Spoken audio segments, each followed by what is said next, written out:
Hi there, this is a Heartless Hotline where entrepreneurs gather to share business tips and success stories. Today, I have my mother here with me. We are both shop owners and we are here to talk about shop ownership in Ghana, the tips and tricks on what you need to get a shop in Ghana, leases, permits, rent, everything. If you are interested in knowing how to get a shop in Ghana and how to succeed, watch or listen to the very end. So, can you tell us what you sell? Yes, I deal in shoes. I am an importer. I import shoes from abroad. Okay, and I am a nail tech. I do acrylic nails and press-on nails at the same time. That is why we both decided to get a shop. So what is the main reason why you said, let me not just do online, but let me get a shop? Yes, because online business, because of the many scamming news that we get, people are really not encouraged to shop online because there are a lot of scammers have entered the business. Yeah. So that is the main reason that motivated me to get a shop. Because if you have both online and a physical shop, it's the best option that you can get. And customers trust you. They are able to walk into your shop. And once they see that you have a location and your shop is at this place, they feel comfortable doing business with you. Okay, so for what I wanted to sell, what I wanted to do, acrylic nails, you need a physical presence to get clients walking and then work on their nails. I couldn't do it at home. So I had no other option than to look for a shop. So if someone comes to you and asks you, okay, please, I want to get a shop, but do you think I really need a shop? Because I'm just now starting my business and then I don't even know if what I sell deserves a shop. What would you advise a person to do? Well, I'll advise them. It depends on what the person actually wants to do. For instance, if you want to sell lip gloss, you don't need a shop to sell lip gloss. If you want to sell maybe nail supplies, you don't need a shop to do that. But if you want to sell a dress, like dresses or shoes, A shop can be necessary. a shop can be necessary because people are comfortable coming in to fit it, To try sell, on, and yeah. especially if you deliver and even it doesn't fit, if they can come in and exchange and all that. So for instance, if you're selling handbag, you don't really need to have a shop. You can do it online. But like I said, having a shop also makes you authentic online. So it really depends what you want to go in. Yeah. So when someone is starting a shop from scratch, what are the things that the person has to take into consideration before starting a shop? Well, you have to think about what you are selling and the location. Location is a very big Location factor. is very, very, very, very, very, very key. Because, for instance, if you live in my area and you want to sell shoes or you want to have a boutique in my area, I don't think it's not a busy There's place. no clientele here. Exactly. When you are looking for a shop, you have to look for commercial areres Exactly. that people come here to shop. Because if Busy areas, yeah. areas, because you can even testify to the fact that when most shops, you hear people saying East Legon, Osu, Cantonment, Dansuman, yeah. And because those places are, business, even Accra is like a Accra Central business. is the best, yes. But if you are not even at the roadside, you are inside Soweto somewhere, nobody is going to know about you, or people even coming to access your shop will be a difficulty. Exactly, because especially when you live in an area where everybody goes to town to do something, it means there are no schools in the area, no businesses in the area, companies. So everybody that lives in the area moves out to transact business and come back. It means every morning they sit in their trotro or in their cars and they drive. And as they are coming back, they are coming home. So I would say that you will get about 2%, even walking into your shop or come to patronize your shop. So that one, we will not really advise you to get a shop in an area, depending on what you are selling. For instance, if you have a boutique, to get a boutique in an area where everybody leaves the town and go out and then comes in at night, no, you make a loss. Yeah. So aside location, so let's say you have gotten your location. This is where you want to do your shop. There are other things you must take into consideration, like rent. Oh yes. Rent. When you are selling something, the money that you are making from your business rent has to sort of factor into it. So if the product you are selling is 20 CDs and you are hardly even selling it, you know that getting a shop is going to be at a loss for you. So please throw more light on rent for us. Yes, having a shop is capital intensive. Yeah. Because getting the shop from the beginning, you need to have some money there, because shop owners, they will take 2 years advance, goodwill. You don't pay shop 1 month. If let's say they are taking 500 a month, you don't pay the landlord every month 500. The minimum you can pay for a shop is 2 years. It's 2 years for a startup. Some people even take 5 years advance. Exactly. So 5 years advance means that, or 2 years advance means that 500 CDs times 24 months, which is 2 years. That is the amount you pay your landlord. So at the end of 2 years, you pay for another 2 years to roll over the rent. That is how it works. We don't pay rent on a monthly basis. So you have to look at the rent. You have to look at, and also having a shop, you have to know that there are other costs that comes with it, because you will have to pay electricity and workers. You have to pay workers. Even if you want to be there yourself, you don't need a worker. You don't need workers if you want to be there yourself. But some of the capital, like some of the things that you will need to run the shop. When we're getting our shop, because I do nails, I had to get a nail shelf. That's when we had to contact a carpenter. I had to get a table as well. And she sells shoes, so she had to do racks that she can display her shoes on. All these things are costs that are startup costs of a shop, costs that you will incur when you are getting a shop. Exactly, because these costs are quite huge, and you don't expect to recoup that money immediately you start running the shop. So that your capital for the business should be actually different from the money that you are going to use to rent the shop. Because you see, if you factor it in, then your capital will be so high, and it's going to take you will be disappointed, because you may think that you are not making any profit.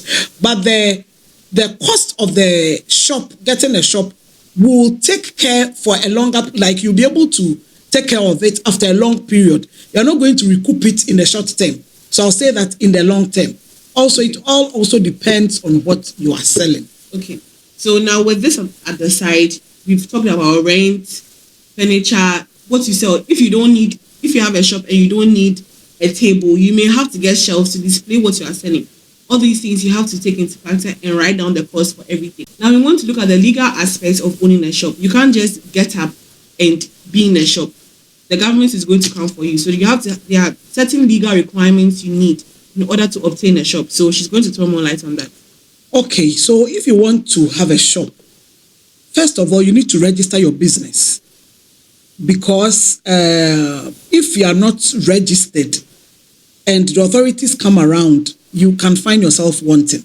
So the first thing you have to do is to register your business. Even if you're an online seller, you need to register your business if you want to go far.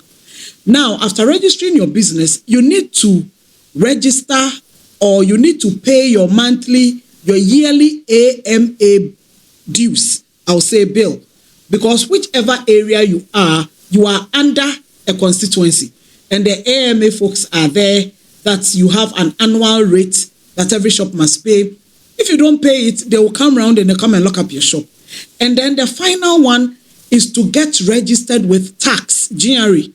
It's very, very, very, very important, because so we have AMA tax. We have AMA and then GRE. And then GRE. Okay, so talk tax. About the GRE. Yes. Now the GRE, you have to go there and register, because the GRE, you can only register with GRE after you have registered your business. Now, if you don't register your business, you can't register with GRE.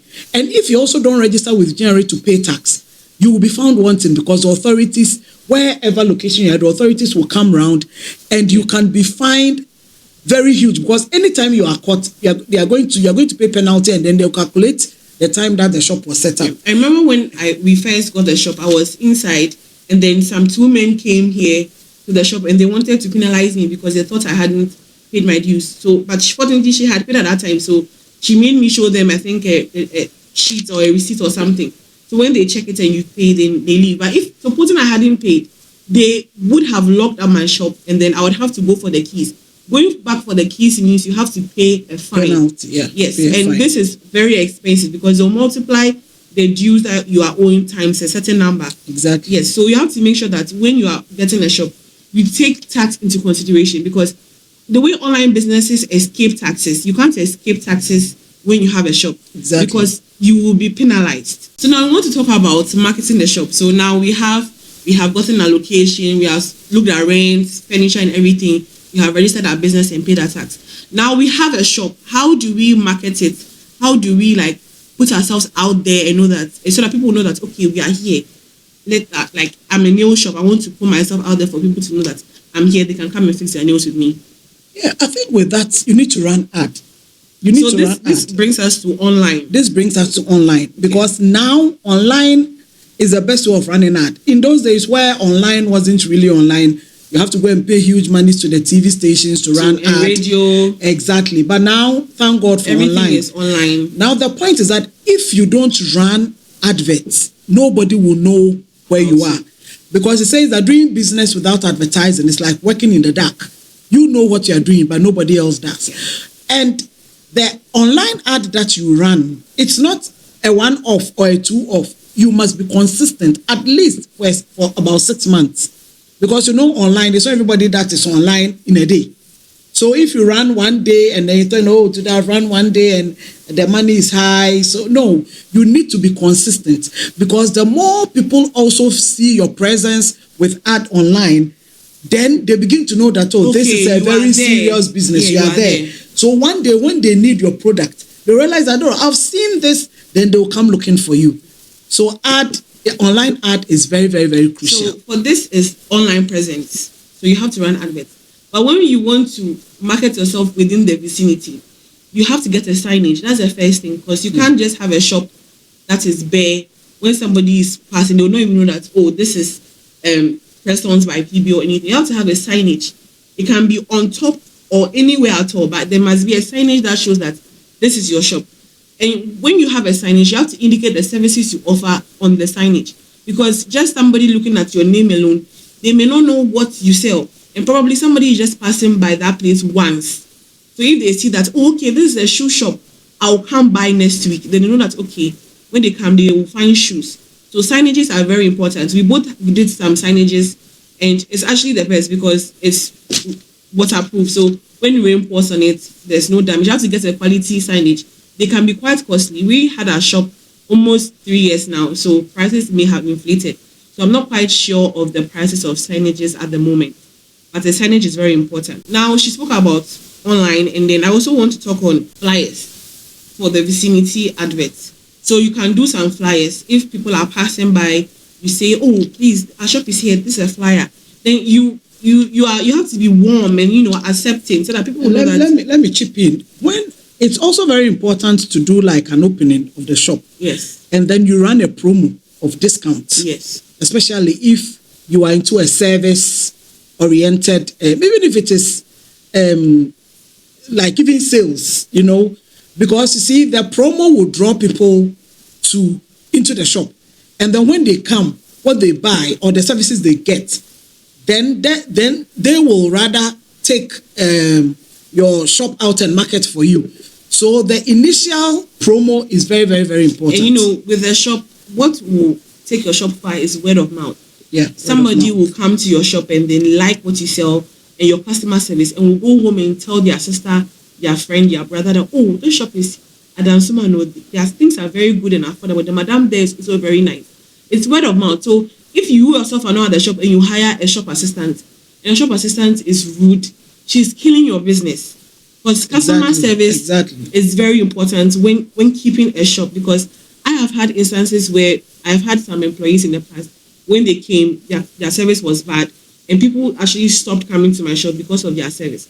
All these things, even though I'm not the one who is causing them, because somebody who works for me is causing them, is harming my business in the long run. And as she said, you run discounts and promos. When somebody comes in your shop, another way of discounts, like giving a discount, is through loyalty cards. You can do a loyalty card that, oh, if you buy your first order, you get probably 10% off. If you buy again for the third time, you get maybe a free set or a free shoe, or any, not free per se, but something, an incentive that will encourage them to come and buy again up to the third time to get what you are offering them. And so I want to chip in this. I want you to know that you are not the only person in that business, in that area. Yes. You understand? Even if in that area, in the next 2 junctions or a nearby area, somebody is doing the same thing. Doing, yes. So customer service is key. Now, we have to know that we are not doing the customers a favor. It is the customers that are doing us a favor. And customers can really be annoying. We know that. Extremely annoying. But your customer service is key, especially if it's a new shop that you've opened. And we'll also advise that if you're opening a shop, if you're into other things, like, for instance, I have my own profession. So the shop is not what I only do. But because I was opening the shop, I had to take leave so that at least for the first 2-3 weeks, I'll be there. Because you see, when your presence is there, then you are able to know what customers like, you're able to know what your customers are requesting for, which you don't have, and then you'll be building on it. You understand? Customers' feedback or walk-ins feedback is very, very critical. So when you are there, because you see, when you put the sales girls there, and you are not there, most of the feedback they don't give you, and because they rather even give attitude to your customers. But when you are there, and then you also notice that, every customer is asking for this, every customer is commenting on this, then it means you have to change. So you have to keep on changing till you really become settled in what you are doing. Yeah, so customer service, as you said, is very key. If you will not hire somebody and you yourself will be there, this message is for you. You can't be rude to customers anyhow, because word of mouth is key. They will go around and say this shop, don't go there, and then you'll be losing customers, because you're not only selling to people online, you're also selling to people in the vicinity. Exactly. So now we want to talk about some challenges that you have been facing as like running a shop, or even when you were first starting. What challenges did you face? Well, the expectation, one of the things will be that your expectation will not be met. Yes, I remember our launch day. Exactly. When you are going to open a shop, you do a grand opening, and you are running ad, and then you realize that maybe for about 3 weeks, nobody has even walked in, and then you realize that you're actually losing money, because every time that you open the shop, especially with a shop that there's no ventilation and then you have to use AC, every time that you open the shop, the AC is on, you pay the sales girl, whether you make sales or not, it's money. So initially, it's quite disappointing, but with persistence, and also, with this landlord issues, sometimes where you have issues in the shop and the landlord will not want to, fix it something because is fault in your shop. Exactly. The landlord expects you to fix it, which is after not the taking rent and all that. These are all some of the challenges. And also the annoying customers that come in, because they can be so annoying. Some can be so annoying and you can't work them out. So I would say that to be a challenge. Because but this is where good customer service comes into play. Because if your shop assistant has a bad attitude and the customers are annoying them, they will just sack the customer, and the customer feels like she or he didn't do anything to be sacked. So this will go against you, because customers will always be annoying at a point. And also another challenge that we faced opening a shop is when you realize that you are getting all your sales are about 98% of your sales are from online. 98%, exactly, because getting the shop is very expensive, and you can do this online without not losing anything. Yeah. But what you have to realize is that you are getting the 98% sales online because you have a physical shop. Because if it was only online shop, you may not get some customers. Because for shoes, especially, she sells shoes. For shoes, as she said earlier, people like to try them on at the shop, so that if they don't like it, they can pick something else. If it's online, delivery back and forth, you would have to pay every time the rider comes. Exactly. So that's why you have to look at what you are selling. If it's something critical like shoes, or something that will be worn, or will be serviced on a person, you need to get a shop for it. But if it's something that is just normal retailing of items, you are retailing lip glosses, cosmetics, shops may not be necessary at the beginning. But once you are growing and you feel like you are now big enough to get a shop, you should go for it. Because running a shop can be expensive because it makes your operational costs higher. I mean, as compared to online with all taxes and all those things. Yeah. Yeah. So I think this brings us to the end of our discussion. We have owned a shop for about almost 3 years now, about 3 years, yes. And managing a shop is not very easy because you have to manage employees and reoccurring costs like ECG. Now that ECG increased their tariffs, it's quite expensive because our shop too doesn't have indoor ventilation. So we get our ventilation from AC. So every day the AC is on 24/7, like during the time that the shop is open, during our working hours. The AC is always on. So we always have to buy ECG. The bills went up because of the high tariffs. And reoccurring costs, like sometimes it will rain in the shop and then floods will come. Then we have to pay people to come and fix it. And all that. We have to pay for servicing the AC. So you have to take all these petty costs. Exactly. And try your best to factor everything into the product. But that doesn't mean your product should be exorbitant.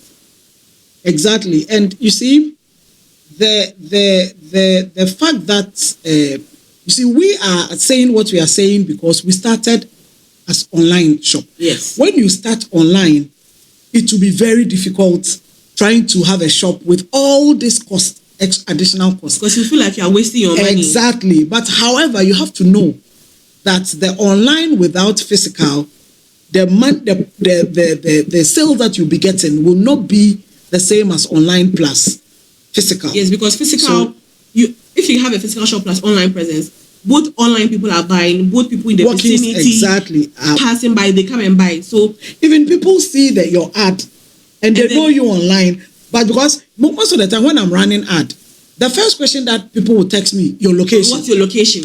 I'm sure many online businesses, you get that question, what's your location? What's your location? When I was only online, I said we are an online shop. And because of scammers, people would just say, okay, and then that is it. Go away. But once you said, they ask you your location and then you state located at Dansoman Polyclinic. Okay, wow. Then they said, okay, do you do deliveries? Then you realize that they are relaxed and then they begin to transact the business with you.